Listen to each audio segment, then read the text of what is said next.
Hey guys, we're finishing up our last section, section 5, and looking at the Madison presidency. We're moving to look at the War of 1812. Okay, you should be able to describe the events of the war, and then also look at the American sentiment. How do they feel about the war as it came to its conclusion? So the War of 1812. Here are some of the early days of the war. We declared war on Great Britain very unprepared. If you remember Jefferson, he decreased the spending on our military and our navy. So therefore, we were definitely not prepared to go to battle with the best navy in the world at this particular time. And so the British quickly blockaded our ports, stopped much of our trade, and they're able to get a lot of their troops into American territory. If we look out west for the war, one of the goals the War Hawks had was to try and conquer Canada. Many battles, but we eventually failed to do this. So if you're noticing a trend, it's not really looking good for us. There is a change in our fate at the Battle of Lake Erie. With few naval ships, we're able to seize many of the British fleet, and we're able to kind of gain control of the area around Detroit and Lake Erie.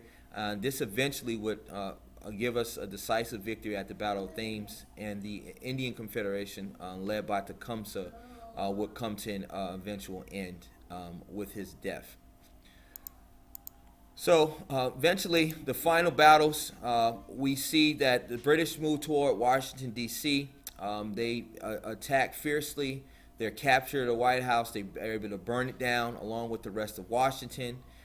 They attack us at Fort McHenry in Baltimore, where Francis Scott Key coins the Star Spangled Banner as he looks and sees a burning city and talks about our flag as it's standing there.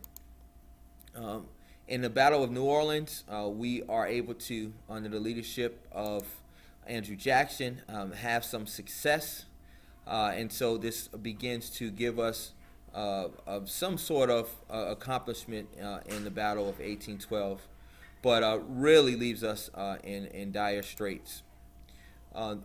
However, this is a time where we see a lot of African Americans begin to fight. We're going to reflect back to this as we move towards Civil War and their interaction in the Civil War, and eventually move toward freedom. But the War of 1812, African Americans hold an important part in helping us to accomplish some victory in that.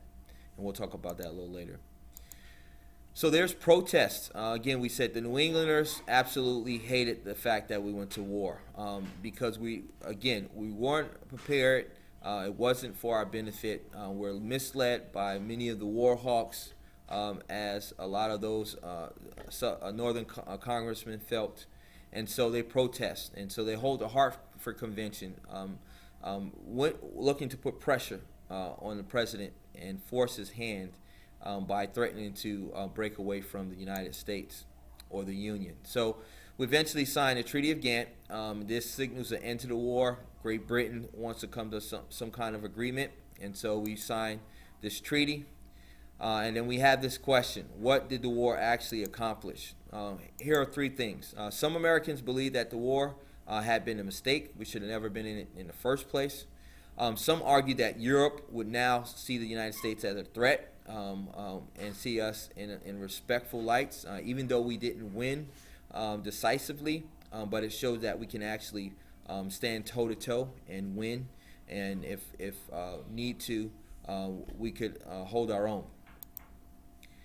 And then lastly, it really gave the birth to many American heroes, and we'll look at those closely in the next upcoming section. Oliver Perry is one individual, on William Harrison as we looked at it, and then Andrew Jackson.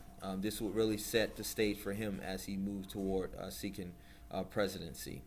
So what I'd like you to do now is to go ahead and fill out your summary. Just review back over your notes. If you have any questions, write those down. We'll talk about those in class when I get back. Make sure, if you haven't done so, that you've posted your Louisiana Purchase argument, and we'll review that also next week. Thanks, guys, and have a good day.